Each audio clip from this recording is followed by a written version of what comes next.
When I first made my vision board, I was in the UK and I thoroughly believe that it helped me to manifest my job, my social media growth, and even my travel plans. I had no clarity in making a vision board, and I think that this business lifestyle that I'm living right now is also a result of the blunder that I made while making my first vision board. I will talk about that later in this video.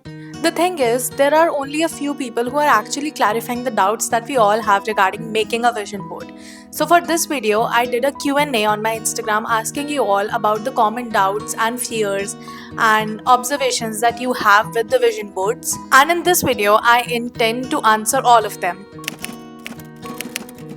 So now let's start with the basics. What actually is a vision board? A vision board is a visual representation of your goals, dreams and aspirations. Emphasis on visual. It is like a collage of images, words and quotes that inspire you. There are so many studies that show that people who write down their goals are 42% more likely to achieve them. And it all makes so much sense. Because when you write something, you make a conscious effort to make it as your reality. Vision boards, since they have images, amplify that effect by giving you a constant visual reminder of what you want. Now, a common question is a vision board and mood board the same thing? The short answer is no. A mood board is about setting a vibe or a style. It is often used in creative projects. For example, I hired a personal stylist and she gave me a mood board of the colors that suited me. Mood boards are made for films and fashion projects. A vision board, on the other hand, is goal focused. It is a compilation of the goals you want to achieve. It is all about where you see yourself in the future and not just how things look aesthetically. So we can say that mood board is more about aesthetics and dreaming, and vision board is more practical and is used for planning. To make my vision board, I used a more sustainable approach this year. I prepared my entire vision board on Canva. I wanted to avoid the clutter and clumsiness that comes while making a paper vision board while maintaining clarity. It took me 4 to 5 hours to prepare my entire vision board on Canva, and here's how I did it. So first things first, focus on 4 to 5 key areas, and then under each key area, identify the 4 to 5 goals you want to achieve. Now take your time with it and be specific. If your goal is to read more this year, don't just add the pictures of the books you want to read. Add a specific number. If you want to grow on YouTube this year, then don't just add YouTube symbol. Add the exact number of subscribers you are aiming for. The same goes for travel, for example. If you want to travel, don't just add the pictures of planes and trains. Add the pictures of specific cities and countries you want to travel to. But please, don't fall into the trap of wanting everything. Under each key area, just have 5 to 7 goals at max. So my key focus areas for this year were only 4: health, wealth, relationship and spirituality. So I started off by dividing my entire board into 4 areas. Now this could look different for you depending on your goal. Once you have identified the key areas and 5 to 7 goals you want to achieve, the next key thing is to choose the pictures. A pro tip here is that look for the images that resonate emotionally and not just aesthetically. It is so common to use pictures that don't look like us. For example, when you're scrolling on Pinterest, use the pictures that make your scroll stop.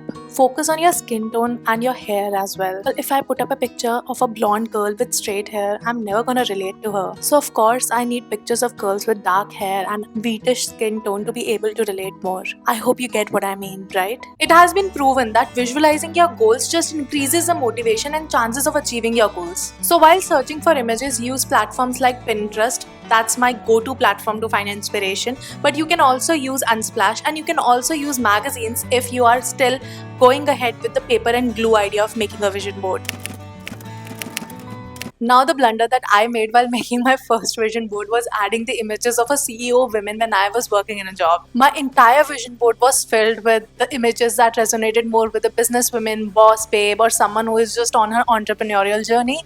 And I feel that right now the journey that I'm pursuing is also a manifestation from that vision board. It is a blessing in disguise, and now that I think about it, I just feel that I myself manifested this entire lifestyle, and that being laid off from a job was also a part of my own manifestation. And that is why it is so important to pick and choose the images and the goals that you want to achieve. You cannot go wrong with that. So most of the cases when you feel that your vision board is not working, it is because it is not relatable. So you need to look for the images that embody who you are right now and what you want to achieve. Also think about how you want to feel. Try and capture that essence through those pictures. Another pro tip for my vision board is that I have added 10 affirmations. So you know that I divided my entire vision board into 4 parts, right? Now each part has got 2 to 3 affirmations relating to it. For example, if your goal is to do better in relationships, then one of your affirmation could be, I am respected, loved and admired. What this will do is this will remind you that what you want to achieve in this year, and this also serves as a self-concept board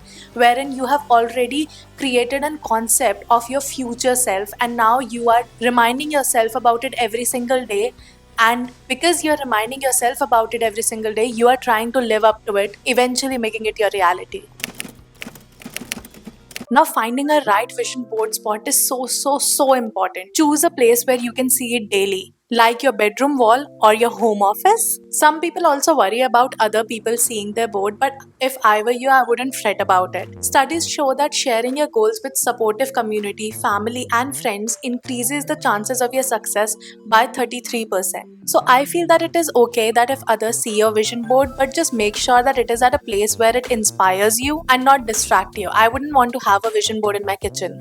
You know what I mean? Now, following this, it is tempting to have your vision board in a diary. Some people are very introverted and they don't want to share any part of their life with other people, not even with their family and friends. But then again, if you are just keeping your vision board into a diary, the visibility is lost there. And if the visibility is lost, so is your key to success. When you see something daily, it stays on the top of your mind. That's why I like to keep my vision board always on the top of my monitor, because I spend most of my time here and it is easier for me to just see my vision board every time I look up or I just want to look away from my screen. That's where my goals are and that's how I'm motivated to work further about it. But even if you're still not convinced of putting up a vision board like this, or in case you're lacking some space, what I would do if I were you is I would put up my vision board as my monitor or my laptop's wallpaper, as it also helps me every single day. So whenever I'm starting work, I can take a few minutes to just sit back, look at my wallpaper, as in look at my vision board and then visualize it. Because the truth is that if it is tucked away, you're less likely to engage with it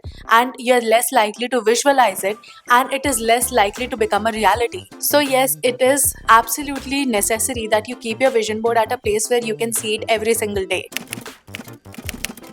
Now, should my vision board be more grounded or be more aspirational? This question is a hot debate, and trust me, the answer is a little bit mixed. Endless studies have shown that setting a stretch goal, which is ambitious and attainable, motivate people more than purely realistic one. And now my question is that if you are just setting up realistic goals, then you already know that you're gonna achieve them. So why or how is it a vision board? A vision board should be something that is little beyond your comfort zone, something that you and other people might think can never become your reality, but then somehow you manifest it into your life because you take the necessary actions towards it. So if you ask me, I would always say that aim higher, but then also make sure that there is a pathway to achieve that aim or that goal. For example, if your goal is to achieve financial freedom, visualize the lifestyle you want, but also add the steps you need to take to get there. For examples, what should be your saving habits? What should be your investment? Do you need to start a business to achieve that financial freedom? You get the gist, right? If you have got any more questions, just drop them in the comment and I'd be happy to answer. And if you found this video helpful, just make sure to subscribe. It just motivates me to create more content for you, and then I'll see you in the next week. Bye!